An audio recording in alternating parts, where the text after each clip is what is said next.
আচ্ছা, আমি একটা ল্যাপটপ কিনতে চাই 25,000 টাকার মধ্যে, যেটায় আমি অন্তত বেসিক লেভেলের কোডিং করতে পারবো। এই বাজেটে কি ঠিকঠাক ল্যাপটপ পাওয়া যাবে? তোমার যদি এরকম কিছু মনে হয়ে থাকে, তো তোমাকে আমি আগে বলি, 25,000 টাকাই যদি তোমার বাজেট হয়, তুমি তার থেকে যদি বাড়াতে না পারো বা না চাও, তাহলে তোমাকে আগে দেখতে হবে যে আমাদের হাতে রিসোর্সেস কী কী আছে।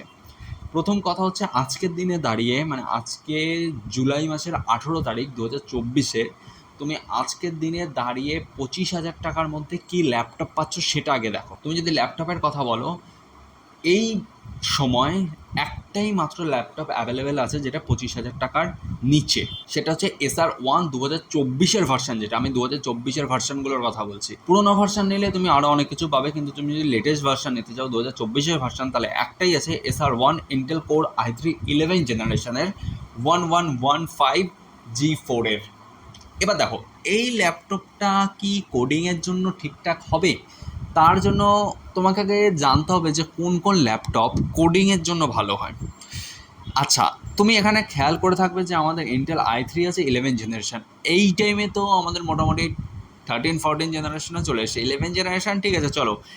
কোডিংয়ের জন্য যদি বলো 11 জেনারেশন ঠিক আছে, i3ও মানা যায়, i3 দিয়েও তুমি কোডিং করতে পারো। 11 জেনারেশন i3 ভালোই, কিন্তু তার সাথে একটা জিনিস খেয়াল করে দেখো, 1115G4 লাগানো।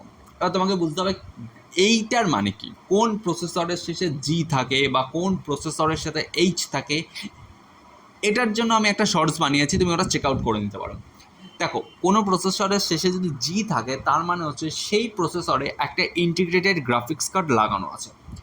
এবার আমি করতে চাইছি কোডিং, আমার কি আদৌ কোনো ইন্টিগ্রেটেড গ্রাফিক্স কার্ডের দরকার আছে?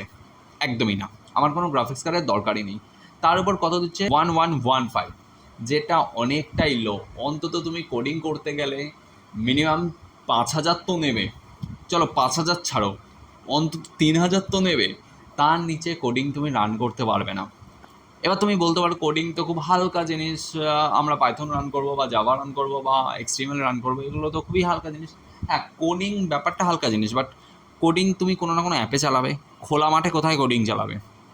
অ্যাপে চালাবে। অ্যাপ অ্যাপ বলতে কী আছে? অ্যান্ড্রয়েড স্টুডিও আছে, ইউনিটি আছে, প্রোগ্রামিং হাব আছে, এগুলোতেই তুমি চালাবে। আর এই যে অ্যাপগুলো, এগুলো রান করার জন্য তো তোমার কম্পিউটারকে অন্তত সেইটুকু শক্তপোক্ত হতে হবে, তারপরে তো রান হবে। নেক্সট আর কি আছে এর? তুমি পাবে 8 GB র্যাম পাবে কোডিংয়ের জন্য ঠিকঠাক। 256 GB SSD দিচ্ছে, এটা খুব ভালো দিয়েছে। এইচডিডি না দিয়ে অন্তত SSD দিয়েছে, ভালো জিনিস, এটা খুব ভালো জিনিস। এর র্যামকে তুমি আবার 32 GB অবধি এক্সপেন্ড করতে পারো। এবার 32 GB অবধি আমি এক্সপেন্ড করে করবোটা কি? একটা 32 GB যদি তুমি DDR4-এর র্যাম, ল্যাপটপের র্যাম কিনতে যাও, তোমার কম করে হলেও 12-14 হাজার টাকা দাম নেবে। এবার তোমার কাছে যদি 12-14 হাজার টাকা থাকেই, তাহলে তুমি 25,000 টাকা ল্যাপটপ কেন নিচ্ছ? বোঝা গেল? তো আমি বলবো, এই যে ল্যাপটপটা আছে যেটা 25,000 টাকার মধ্যে এখনও পাওয়া যাচ্ছে, এই ল্যাপটপটা কোডিংয়ের জন্য অন্তত ঠিকঠাক না। কারণ 1115G4-এ কোডিংটা তুমি চলবে না। এই ল্যাপটপটা তুমি নিতে পারো, ব্রাউজার জন্য নিতে পারো, বা এই ধরনের কিছু কাজ বা নতুন ল্যাপটপ এক্সপিরিয়েন্স করতে চাইছো সেক্ষেত্রে নিতে পারো, বাট কোডিংয়ের জন্য এই ল্যাপটপটা একদম, মানে আমার মতে ঠিকঠাক নয়।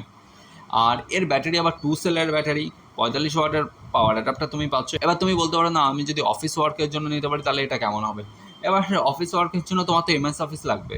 এমএস অফিস কিন্তু এত কমে কোনো ল্যাপটপই প্রোভাইড করে না। এই একটা ল্যাপটপ তো পাওয়া যাচ্ছে, এত কমে তো ল্যাপটপ পাওয়াই যায় না তুমি যদি একটু ঠিকঠাক ল্যাপটপ নিতে চাও।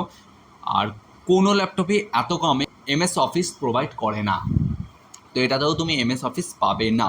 তুমি এই ল্যাপটপটা নিতে পারো তোমার এন্টারটেনের জন্য বা ব্রাউজিংয়ের জন্য, বা নতুন ল্যাপটপ কেমন হয়, ফোন থেকে ল্যাপটপে শিফট করছো বা এর আগে কখনো ল্যাপটপ চালাওনি, তুমি সেক্ষেত্রে নিতে পারো। বাট আমি বলবো কোডিংয়ের জন্য যদি হয়, অন্তত আরও 5,000 টাকা জমাও, মিনিমাম 30,000 টাকা দিয়ে কেনো, কারণ 30,000 টাকার মধ্যে কোডিংয়ের ল্যাপটপ চলে আসে। তো ঠিক আছে, দেখা হচ্ছে পরের ভিডিওতে 30,000 টাকার মধ্যে কী কী ল্যাপটপ আছে যেগুলো কোডিং করা যায় সেই ভিডিও নিয়ে। আর ততক্ষণের জন্য টাটা।